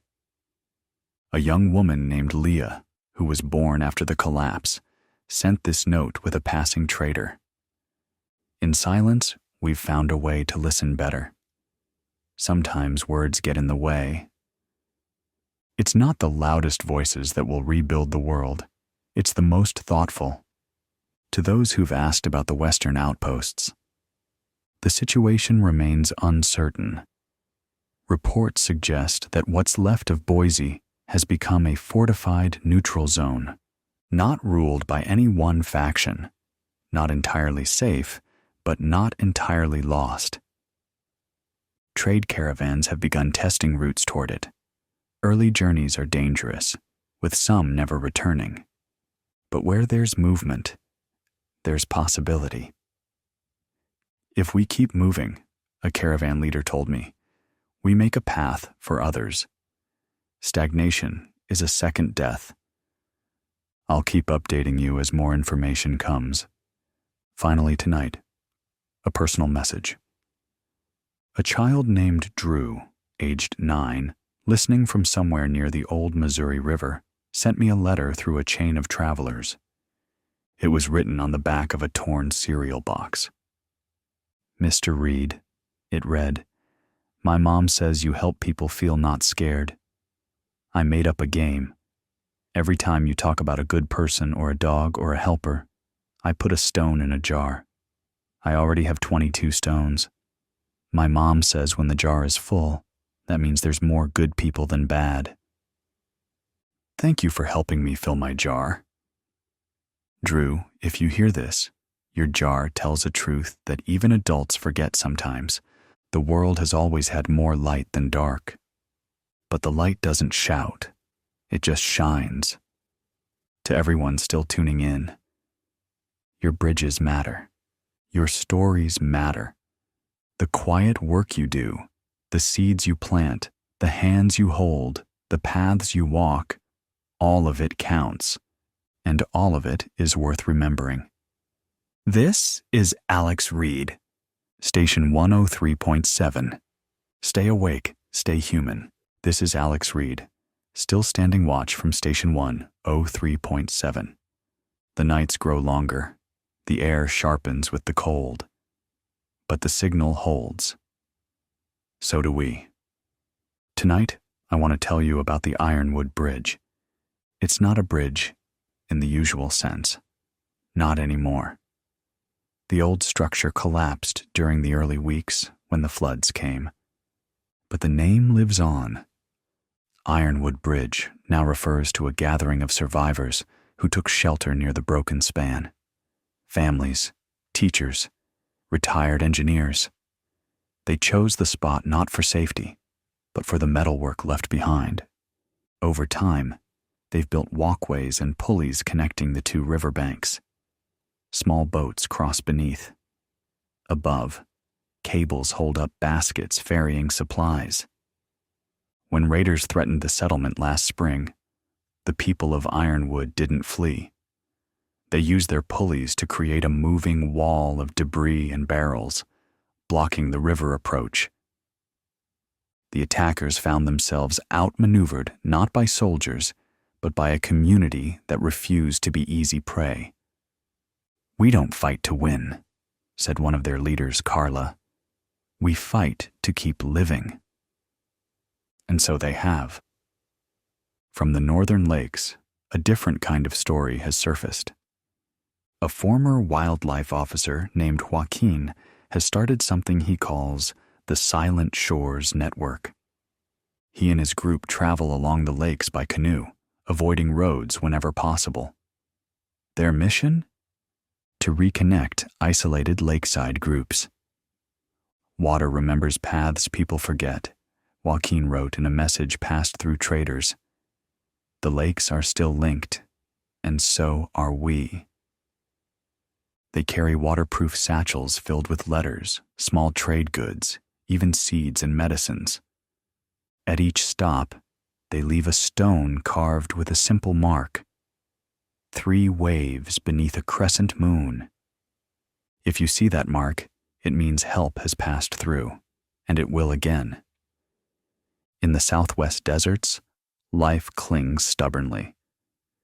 Near the remnants of Tucson, a community known as the Stone Readers has formed. Their name comes from their practice of gathering weathered signs, tiles, and scraps with writing on them. Anything from street signs to book covers. Why? Because for many young survivors, written language is fading. Too few teachers. Too much survival to focus on. So the Stone Readers created a walking library. At dawn, they walk through settlements, wearing boards strapped to their backs. Each board displays a word, sometimes a phrase. Children gather to read the boards aloud, adults too. "We carry the past, not because it's perfect," explained Ava, one of their founders, "but because without it, we stop being more than animals. Even now, even here, knowledge walks." I've also received word from the coastal fringes. Long stretches of shoreline are now wastelands, salt flats and wreckage. But near the old Outer Banks, there's a place called Seabound. At first, it was just a few survivors living aboard grounded boats and washed-up fishing trawlers. Now, they've lashed the vessels together into floating platforms. Some drift gently on the tides, others are anchored. Their motto is painted in black on the hull of an old cargo ship. "The land was first to fall. The sea remembers freedom. They harvest seaweed, they fish, they collect rainwater. And when storms come, they pull together, literally. The boats are lashed so tightly that they rise and fall as one body. When we move, we all move," said a young seabound girl named Mira, "and nobody gets left behind." Further inland, there's a voice growing louder. Not through force, not through fear, but through simple, quiet choice. The free frequency, it's not a person, not a single station. It's an idea. Survivors with basic radio equipment have started broadcasting short messages at agreed times on open frequencies. Sometimes it's news. Sometimes it's warnings about dangerous roads or safe shelters. But more often, it's just this: you are not alone. The free frequency has no leader, no single source, but its pattern has spread. From mountains to plains, from cities to forests. When no one voice can speak for us all, someone said in one broadcast, many voices can still say the same thing. So, if you hear a faint message crackle through the static at dawn or dusk, that's not just noise. That's the free frequency. And it's us, all of us. Before I close tonight's report, I want to answer a question sent in by a young listener named Miles, who's somewhere in what's left of Kansas City. "Alex," he wrote, "what's the point of telling stories when the world's broken?" Miles, I won't give you a fancy answer. No slogans, no false hope. Here's what I believe. The world isn't just the ground we stand on. It's what we remember, what we build, what we carry. If we stop telling stories, the only thing left will be silence. And silence is what the dark wants. So we talk, we remember, we pass the signal. That's the point. And it's enough. This is Alex Reed, Station 103.7. Still here. Still with you. Stay awake. Stay human. This is Alex Reed. Still broadcasting, still listening. Tonight, the cold has a sharper edge. Some say winter arrived early this year. Others say the seasons don't mean much anymore. But here, as long as the station holds, I'll keep bringing what news I can. Because even when the world feels scattered and broken, the stories we share tie us together. Let me start with something that reached me from the High Ridge Mines. That name once meant an old coal mining site, long closed before the war began. But after the first winter of collapse, a few families found shelter in the abandoned shafts. They strengthened the supports, dug small wells where groundwater seeped in, and over time, the tunnels became home to nearly 60 people. They've rigged a ventilation system using salvaged duct fans powered by a makeshift water wheel from the nearby stream. But that's not why I'm telling you about them. 2 weeks ago, the people of High Ridge Mines sent out their first broadcast. A simple, steady signal. Shelter available, limited, but safe. Bring tools, bring seeds. They're offering a place, not for those looking to hide, but for those willing to work. We've dug deep enough to know hiding doesn't keep you alive. Building does. The message ended. So, if anyone near the Blue River Valley hears this, know that High Ridge Mines may still have space for those ready to help. From the northwestern forests, I received a different kind of message, a group calling themselves the Trail Keepers. Before the war, they were park rangers, hikers, and volunteers. Now, they've cleared and marked a series of safe trails through the woods. Not for escape, but for movement between survivor enclaves. The old roads belong to the desperate and the dangerous, said a woman named Sierra, but the trees have kept our paths hidden. They've set up markers that blend into the environment, stacked stones, woven branches, small cloth flags that can be taken down quickly if needed. Their biggest challenge: wolves, not the animal kind. Bands of raiders who call themselves the wolves and hunt the forest margins. But the trail keepers have adapted. They never move in straight lines. They change their routes weekly, and they always travel in groups of odd numbers to throw off those tracking them. Odd numbers confuse the wolves, Sierra said. They expect pairs. We give them puzzles.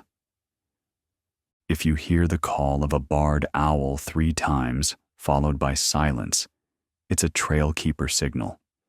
Safe path ahead. In the ruins of old Cleveland, a new trade is rising. The glasswrights. They've salvaged broken windows, windshields, and even the lenses from old telescopes. Why? To create small solar stills, devices that use sunlight to purify water.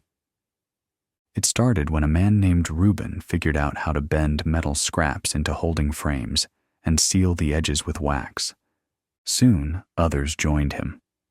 Now, their stills sit atop rooftops and courtyards, turning lake water, rainwater, even puddles, into safe drinking water.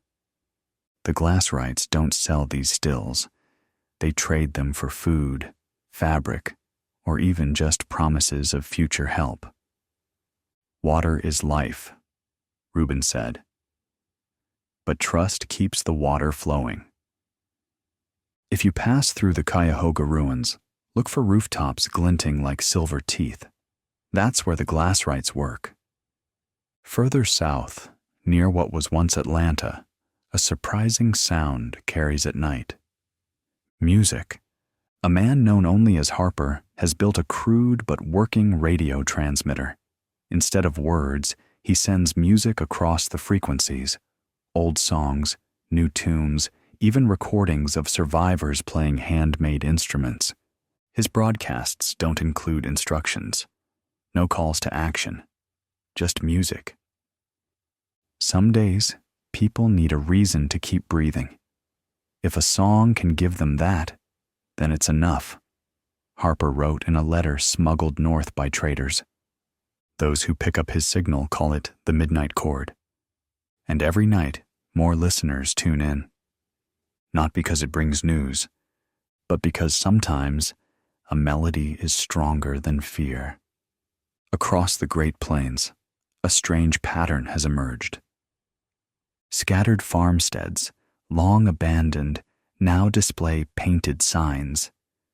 Not words, shapes. A sun, a wave, a tree, a mountain. No one claimed responsibility for these signs at first, but travelers discovered that each symbol corresponds to a kind of refuge or resource. A sun means solar power is available. A wave means water. A tree means food or wood.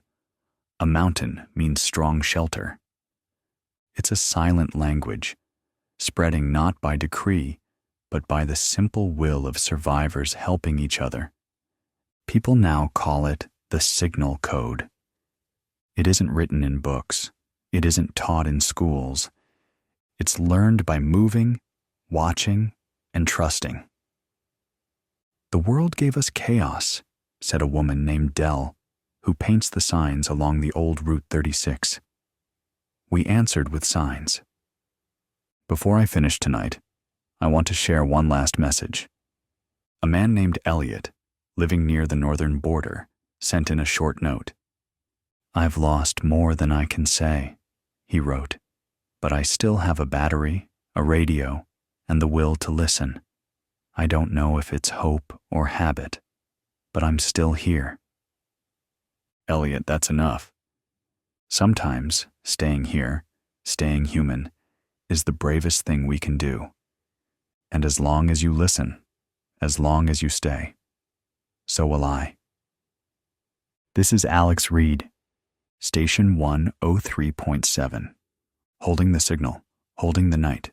Stay awake, stay human. This is Alex Reed, still with you, still listening. The night is quiet in a way that almost feels unnatural. No traffic, no hum of streetlights, no distant rumble of planes overhead. Just the occasional wind pressing against the station walls. But beyond the silence, people are moving, trying, building. And I'm here to keep their voices alive. I received word from a settlement that calls itself Northbridge.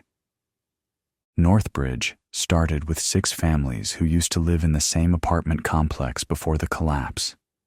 When the first sirens blared and the streets filled with panic, they did what few others did. They stayed together. They moved into an abandoned freight depot just outside what was once Madison. The depot had thick concrete walls, its own well beneath the maintenance building, and enough space to house nearly 100 people. Over time, they cleared the tracks, built wind barriers, and rigged a pulley system to bring supplies up to the 2nd floor, where they now sleep safely above ground level. They've also done something I haven't heard from many groups. They started a school, not just teaching survival skills, though there's plenty of that, but reading, writing, even math and basic science. If the world ever rebuilds, said Marta, one of their teachers, it won't be the strongest who lead it. It'll be the ones who remember how to learn. So, if you hear voices reciting multiplication tables or spelling words in the dark, you might be near Northbridge, and know that children are learning not just how to survive, but how to think. A message also arrived from the Salt River Flats. It's a barren stretch, cracked earth, and scattered debris. Few thought anything useful could come from there. But a group known only as the Scorchers has made it home. They've become salt harvesters. By boiling brackish water and scraping the salt that crystallizes, they've created a valuable trade. Salt preserves meat. It keeps food safe longer, and now it's become almost as precious as fuel or ammunition. The Scorchers trade salt for tools, seeds, and medicine. We used to curse this wasteland, their message said, but now it feeds us in its own way. If you're traveling near the flats and see plumes of white steam rising at dusk, it may be their stills working. Approach with respect. They watch the horizon carefully. In the broken suburbs of Chicago, something unexpected is happening. Greenhouses. Using salvaged windows and sheets of plastic, survivors are building greenhouse shelters, not just to grow food, but to stay warm during the bitter northern nights. They've figured out that even small spaces, just a few square feet, can hold enough heat to protect against frost. A man named Connor started the movement. "We can't grow back the world all at once," he said, "but we can grow it a little at a time." Now, wherever you find the remnants of neighborhoods, driveways turned into gardens, patios covered in greenhouses, you'll likely find people following Connor's example. "We lost the cities," he told me, "but we don't have to lose the green." Some of you have asked about the old military bands. Yes, those frequencies still crackle from time to time, but what they carry now isn't always orders or reports. Sometimes they carry the voices of those who used to serve, soldiers, pilots, medics, sharing survival tips, safe locations, or just messages to their families. On frequency 31.75 megahertz, someone calling themselves Echo Watcher broadcasts every dawn and dusk. "If you hear this," Echo Watcher says, "you are not forgotten. You are not abandoned. Stay in motion, stay low, and keep your battery charged." No one knows exactly where Echo Watcher is. Some think it's a network of former military personnel moving between outposts. Others believe it's just one person, using different transmitters to throw off anyone hunting them. Either way, they've become a lifeline for many. If you catch the signal, pass it along. Reports have also come in from the coastal ridge settlements. After years of storms, the shoreline has changed, swallowing whole streets and pushing survivors inland. But some refuse to retreat. They've rebuilt using driftwood, scrap metal, and plastic drums, houses on stilts, walkways strung between buildings like bridges. They call themselves the Tideborn. "The ocean took what it wanted," said a man named Jonas, "but it also left us strong. The Tideborn have learned to read the tides better than any satellite or buoy once did. They harvest seaweed, catch fish, and use saltwater evaporation to produce small amounts of clean water. They even send out canoes with waterproof containers, offering trade goods to other coastal survivors. If you see a canoe painted bright blue with a white spiral on its bow, it's Tideborn. They trade fair, they fight hard, and they remember every person who's helped them." "The ocean doesn't forget," Jonas said. "Neither do we." Before I end this broadcast, one last message, a short transmission from someone named Leah. "To whoever hears this, I made it out of Red Pines. I'm heading west. If you knew my brother, Michael, he didn't make it, but his radio still works. I'll keep it on. I'll keep listening. Leah, wherever you are, we're listening too. And Michael's voice carries on through you. This is Alex Reed, Station 103.7 FM. Still holding the signal, still holding the night. Stay awake, stay human. This is Alex Reed, still with you, still on the air. The airwaves are thinner these days. Fewer voices, more static. But sometimes, in the gaps between the noise, the voices that do break through seem stronger, as if each word matters more now than it ever did before. A new settlement has made contact. They call themselves Ashgrove Hollow. Hidden deep in a valley that once held a nature preserve, Ashgrove Hollow isn't marked on any of the old maps. The people there have become what they call caretakers, caretakers of the land, of memory, of each other. They use the old walking trails as roads now. Solar lanterns hang from branches. The cabins, once used by park rangers, have been reinforced with stone and scavenged metal. What sets Ashgrove Hollow apart is what they grow. Not just food, medicinal plants, elderberry, echinacea, yarrow. Plants people once overlooked or bought bottled at drugstores now mean the difference between healing and loss. The old world's medicine shelves are empty, their healer, Ronan, said, but the earth still gives. They've sent out small packets of dried herbs to nearby groups, a trade, a gift, and a message. We remember how to heal. If you come across a bundle tied with gray twine and a simple pine cone attached, that's from Ashgrove Hollow. Treat it well. Farther north, beyond the remnants of what used to be Minneapolis, survivors have reclaimed an industrial park. They call it Ironvale. Ironvale's people are welders, machinists, builders. The ruins of factories that once produced washing machines and farm tools now serve a different purpose. They've forged wind turbines from old car parts, blades cut from street signs, generators built from salvaged motors. We're not trying to power a city, said Derek, one of the builders. Just enough for lights, water pumps, and a little bit of warmth. Ironvale has started trading battery banks they assemble themselves. We used to build for comfort, Derek told me. Now we build so we can keep going. If you spot towers with 3 spinning blades and the outline of a deer spray-painted on the base, you've found Ironvale. And you found people who can make light in the dark. A voice from the eastern expanse, what some used to call the plains of Kansas, reached us yesterday.